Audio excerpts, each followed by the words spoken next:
नमस्कार विद्यार्थी मित्रांनो, very good morning to all of you. आपलं सर्वांचं स्वागत आहे करंट अड्डा मराठी या आपल्या एज्युकेशनल यूट्यूब चॅनलवरती. आणि बघा, आजच्या सेशनमध्ये आपण 25 फेब्रुवारी 2026 रिलेटेड जेवढा काही इम्पॉर्टंट चालू घडामोडी आहेत आणि त्याचबरोबर त्याच्याशी रिलेटेड जो काही GSचा पोर्शन आहे तो देखील कव्हर करणार आहोत. तर व्हिडिओ शेवटपर्यंत नक्की पहा. तर बघा, आजच्या सेशनमधील आपला पहिला क्वेश्चन काय आहे ते, अलीकडेच all India management association business leader award कोणी जिंकला असा तुम्हाला प्रश्न विचारला आहे. तर या प्रश्नाचं तुमचं योग्य उत्तर काय असणार आहे? पियुष गर्ग. तर पियुष गर्ग यांनी all India management association business leader award जो आहे तो जिंकलेला आहे. त्याचबरोबर याच्याशीच रिलेटेड म्हणजे आणखीन कोणते कोणते पुरस्कार यावर्षी कोणी जिंकलेले आहेत ते आपण पाहूयात. बघा, दिल्ली इंटरनॅशनल एअरपोर्ट लिमिटेडने विंग्स इंडिया 2026 पुरस्कारांमध्ये सर्वोत्कृष्ट विमानतळाचा पुरस्कार जिंकलेला आहे. कोणी? दिल्ली इंटरनॅशनल एअरपोर्ट लिमिटेडने. त्याच्यानंतर रुबल नागी जे आहेत यांनी 2026चा ग्लोबल टीचर प्राईज देऊन सन्मानित करण्यात आलेला आहे. हे आपण प्रिव्हियस लेक्चरमध्ये देखील घेतलेला आहे. त्याच्यानंतर भारतीय वंशाचे शास्त्रज्ञ वीरभद्रन रामनाथन यांनी 2026चा कॅफोर्ड प्राईज जिंकलेला आहे. 68व्या ग्रॅमी पुरस्कारांमध्ये दलाई लामा यांनी त्यांचा पहिला ग्रॅमी पुरस्कार जिंकलेला आहे, त्यामुळे हे इम्पॉर्टंट आहे. बघा, फ्रान्समध्ये व्हिक्टोरिया बॅकहम यांना Knight of Arts and Letters ही पदवी देऊन सन्मानित करण्यात आलेला आहे. तर Chandrakant Lahariya Wiley Research Heroes पुरस्कार जिंकणाऱ्या पहिल्या भारतीय ठरलेल्या आहेत. आता बघा, वैयक्तिक श्रेणीमध्ये सुभाषचंद्र बोस राष्ट्रीय आपत्ती व्यवस्थापन पुरस्कार 2026साठी सीता शेळके यांची निवड करण्यात आलेली आहे. तर ह्या देखील काही महत्त्वाच्या नोट्स आहेत, त्या देखील तुम्ही नोट डाऊन करून घ्या. आपला नेक्स्ट क्वेश्चन काय ते पाहूयात. बघा, सोनपूर आंतरराष्ट्रीय विमानतळ प्रकल्पाला अलीकडेच कोणत्या राज्य सरकारने मान्यता दिलेली आहे असा तुम्हाला प्रश्न विचारला आहे. तर या प्रश्नाचं तुमचं योग्य उत्तर काय असणार आहे? बिहार. तर बिहारनं काय केलेलं आहे, सोनपूर आंतरराष्ट्रीय विमानतळ प्रकल्प जो आहे त्याला अलीकडेच मान्यता दिलेली आहे. आता बिहारशी रिलेटेड क्वेश्चन आलेला आहे. तर बघा, बिहारबद्दल आणखीन काही महत्त्वाच्या बाबी जाणून घेऊयात. लोकसंख्येच्या बाबतीत हे भारतातील तिसरं सर्वात मोठं राज्य आहे आणि क्षेत्रफळाच्या बाबतीत भारतातील हे 12वं सर्वात मोठं राज्य आहे. ठीक आहे. वाल्मिकी राष्ट्रीय उद्यान हे बिहारमध्येच आहे. त्याच्याबरोबर स्थापना या राज्याची कधी झालेली आहे? 22 मार्च 1912ला. राजधानी पटना आहे. मुख्यमंत्री नितीश कुमार आहेत. राज्यपाल आरिफ मोहम्मद खान आहेत. तर लिची आणि मखाणा उत्पादनात हे राज्य काय आहे? प्रथम क्रमांकावरती आहे. बघा, मैथिली ही संविधानात सूचीबद्ध केलेली एकमेव बिहारी भाषा आहे.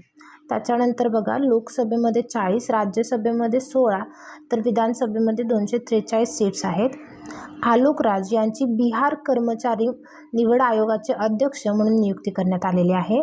त्याचबरोबर बघा, महिलांच्या सुरक्षेसाठी बिहार पोलिसांनी अभया ब्रिगेडची स्थापना केलेली आहे. जसं महाराष्ट्रात निर्भया पथक आहे तसं तिकडे अभया ब्रिगेड केलेलं आहे. बघा, बिहारमधील गोगाबिल तलाव हे भारतातील 94वं रामसर स्थळ बनलेलं आहे. त्याचबरोबर बिहारमधील गोकुळ जलाशय आणि उदयपूर तलावाला रामसर पाणथळ म्हणून जागा नियुक्त करण्यात आलेली आहे. त्याचबरोबर आशियातील आघाडीच्या साहित्य महोत्सव उन्मेषची 3री आवृत्ती कुठे झालेली आहे? पटना या ठिकाणी आयोजित करण्यात आलेली आहे. त्याचबरोबर पंतप्रधान मोदींनी बिहारमधील 7.5 दशलक्ष महिलांना प्रत्येकी 10,000 रुपये काय केलेले आहेत? हस्तांतरित केलेले आहेत. आपला नेक्स्ट क्वेश्चन काय आहे बघा, इंडिया AI इम्पॅक्ट समिट 2026मध्ये अलीकडेच सर्वात तरुण वक्ता कोण बनलेला आहे असं तुम्हाला क्वेश्चन विचारला आहे. तर या प्रश्नाचं तुमचे योग्य उत्तर काय असणार आहे? रणवीर सचदेवा. तर रणवीर सचदेवा हे सर्वात तरुण वक्ता बनलेले आहेत. 8 वर्षांचे Ranveer Sachdeva India AI impact summit 2026मध्ये सर्वात तरुण वक्ता बनलेले आहेत. त्याचबरोबर त्यांनी गुगलचे CEO सुंदर पिचाई आणि ओपन AIचे सॅम ऑल्टमन यांची भेट देखील घेतलेली आहे. रोहित ऋषी यांनी IIFCLच्या व्यवस्थापकीय संचालक पदाचा कार्यभार स्वीकारलेला आहे. त्याचबरोबर निवेदिता दुबे विमानतळ प्राधिकरण महामंडळाच्या पहिल्या महिला सदस्य बनलेल्या आहेत. आता हे पहिले कोण जे बनलेले आहेत त्यांचं दिलेलं आहे बघा. इंदरपाल सिंग वालिया यांनी पूर्व हवाई कमांडरचा पदभार स्वीकारलेला आहे. त्याच्यानंतर अरिजित बसू यांची इंडसइंड बँकेच्या अध्यक्ष आणि स्वतंत्र संचालकपदी नियुक्ती झालेली आहे. बघा, शेख जुआन बिन हमद अल थानी यांची ऑलिम्पिक काउन्सिल ऑफ एशियाच्या अध्यक्षपदी नियुक्ती झालेली आहे. तर टाटा कम्युनिकेशन्स गणेश लक्ष्मीनारायण यांची व्यवस्थापकीय संचालक आणि मुख्य कार्यकारी अधिकारीपदी नियुक्ती केलेली आहे. अमेलिया व्हॅल्व्हर्डे यांची भारतीय महिला फुटबॉल संघाच्या प्रशिक्षकपदी नियुक्ती झालेली आहे. तर कैजाद भरूचा यांची HDFC बँकेच्या पूर्णवेळ संचालकपदी नियुक्ती करण्यात आलेली आहे. आपला नेक्स्ट क्वेश्चन आहे, पूर्व सिक्कीमच्या उंच भागात अडकलेल्या पर्यटकांना वाचवण्यासाठी भारतीय सैन्याने अलीकडेच कोणते ऑपरेशन सुरू केले असा तुम्हाला क्वेश्चन विचारला आहे. तर या प्रश्नाचं तुमचं योग्य उत्तर काय असणार आहे? ब, ऑपरेशन हिम राहते. तर बघा, पूर्व सिक्कीमच्या भागात मुसळधार हिमवर्षाव आणि अत्यंत थंड हवामान परिस्थितीमुळे अडकलेल्या 46 पर्यटकांना वाचवण्यात आलेले आहे आणि त्याच्यासाठी ऑपरेशन हिम राहते हे राबवण्यात आलेलं आहे. आता सिक्कीमबद्दल जर जाणून घ्यायचं झालं तर बघा, सिक्कीम राजधानी काय आहे? गंगटोक आहे. मुख्यमंत्री प्रेमसिंग तमांग आहेत. राज्यपाल ओमप्रकाश माथुर आहेत. तर भारतातील सर्वात कमी लोकसंख्या असलेलं हे राज्य आहे आणि भारतातील दुसरे सर्वात लहान राज्य आहे. सिक्कीम हे भारतातील पहिलं 100% सेंद्रिय राज्य आहे. लोकसभेमध्ये 1, राज्यसभेमध्ये 1 आणि विधानसभेमध्ये 32 जागा आहेत. बघा, सिक्कीममधील खोचोपल्ली पाणथळ जागा ही रामसर साईट्समध्ये जॉईन केलेली आहे. आपला नेक्स्ट क्वेश्चन आहे, अलीकडेच एलिस पेरी कोणत्या देशातून 350 आंतरराष्ट्रीय सामने खेळणारी पहिली महिला ठरलेली आहे? तर बघा, या प्रश्नाचं तुमचं योग्य उत्तर काय असणार आहे? क, ऑस्ट्रेलिया.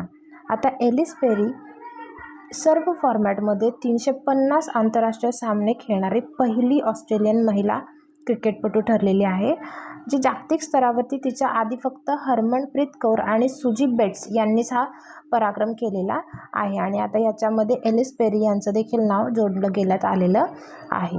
मग ऑस्ट्रेलियाबद्दल आणखीन महत्त्वाचं जाणून घ्यायचं झालं तर ऑस्ट्रेलियाची फायक नदी जगातील सर्वात जुनी वाहणारी नदी म्हणून ओळखली गेली.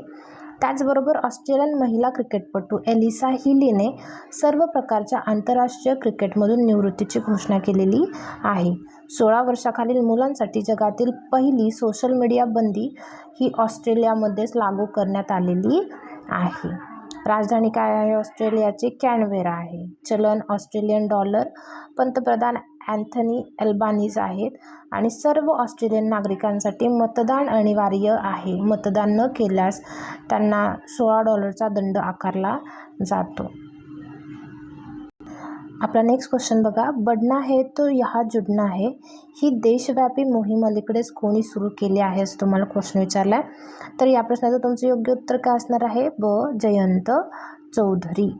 बघा, श्री जयंत चौधरी यांनी स्किल इंडिया डिजिटल हबला प्रोत्साहन देण्यासाठी काय केलेलं आहे? देशव्यापी बढ़ना है तो यहाँ जुड़ना है ही मोहीम जी आहे ती सुरू केलेली आहे. आपला नेक्स्ट क्वेश्चन आहे, भारत आणि कोणत्या देशादरम्यान वज्रप्रहार सरावाची 16वी आवृत्ती नुकतीच हिमाचल प्रदेशात सुरू झालेली आहे? तर या प्रश्नाचं तुमचं योग्य उत्तर काय असणार आहे? क, अमेरिका. बघा, भारत आणि अमेरिकामध्ये 23 फेब्रुवारी ते 15 मार्च 2026 दरम्यान हिमाचल प्रदेशातील बाकलोह येथील स्पेशल फोर्सेस ट्रेनिंग स्कूलमध्ये वज्रप्रहार या संयुक्त विशेष दलांच्या सरावाची 16वी आवृत्ती आयोजित केलेली आहे. तर या वार्षिक सरावाचे उद्दिष्ट काय आहे?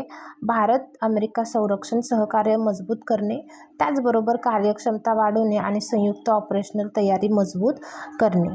अमेरिकेबद्दल काही महत्त्वाचं जाणून घ्यायचं झालं तर बघा, जगातील पहिलं खाजगी अंतराळ स्थानक असलेलं हेवन 1 अमेरिकेत विकसित केलं जात आहे. अमेरिकेने अधिकृतपणे WHO मधून माघार घेतलेली आहे. अमेरिकेने भारताला पॅक्स सिलिकामध्ये सामील होण्यासाठी आमंत्रित केलं आहे.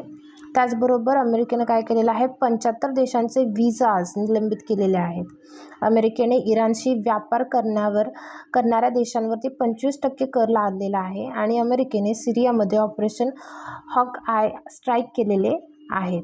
इस्रोने अमेरिकन कंपनी AST स्पेस मोबाईलच्या ब्लूबर्ड ब्लॉक 2 कम्युनिकेशन उपग्रहाचे काय केलेलं आहे, यशस्वी प्रक्षेपण केलेलं आहे. आपला नेक्स्ट क्वेश्चन काय आहे ते पाहूयात. भारत आणि कोणत्या देशाने अलीकडेच टपाल क्षेत्रातील सहकार्यासाठी सामंजस्य करार केलेला आहे, असं तुम्हाला क्वेश्चन विचारला. तर बघा, भारत आणि ब्राझीलने अलीकडेच टपाल क्षेत्रातील सहकार्यासाठी सामंजस्य करार जो आहे तो केलेला आहे. बघा, भारत आणि ब्राझीलने टपाल क्षेत्रातील सहकार्यासाठी MOU केलेला आहे. टपाल सेवा, डिजिटल परिवर्तन आणि समावेशक सेवा वितरणात द्विपक्षीय सहकार्य मजबूत करण्याच्या दिशेने हे एक इम्पॉर्टंट पाऊल जे आहे ते त्यांनी उचललेलं आहे. दळणवळण मंत्री ज्योतिरादित्य सिंधिया आणि ब्राझीलचे दळणवळण मंत्री फ्रेडरिको डी सेक्विरा फिल्वो यांनी सामंजस्य करारावरती काय केलेले आहे, स्वाक्षरी केलेली आहे. आता ब्राझीलशी रिलेटेड क्वेश्चन आलेला आहे. तर बघा, भारत आणि ब्राझीलने स्कॉर्पियन पाणबुड्यांच्या देखभालीसाठी त्रिपक्षीय सामंजस्य करारावरती देखील स्वाक्षरी केलेली आहे आणि ब्राझीलनं ट्रॉपिकल फॉरेस्ट फॉरेवर फंडमध्ये आपली पहिली गुंतवणूक देखील जाहीर केलेली आहे. ब्राझीलचे जे माजी राष्ट्रपती आहेत त्यांना 27 वर्ष आणि 3 महिने तुरुंगवासाची शिक्षा सुनावण्यात आलेली आहे.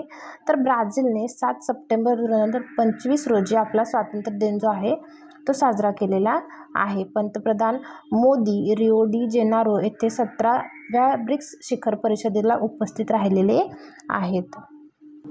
आपला नेक्स्ट क्वेश्चन आहे, अलीकडेच संविधानाच्या तमिळ आणि गुजराती आवृत्त्या कोणी प्रकाशित केलेल्या आहेत, असं तुम्हाला क्वेश्चन विचारला आहे. तर आपले जे उपराष्ट्रपती आहेत CP राधाकृष्णन यांनी काय केलेलं आहे, संविधानाच्या अद्ययावत तमिळ आणि गुजराती आवृत्त्या आणि 8व्या इंग्रजी हिंदी कायदेशीर शब्दकोशाचं जे अनावरण आहे ते केलेलं आहे.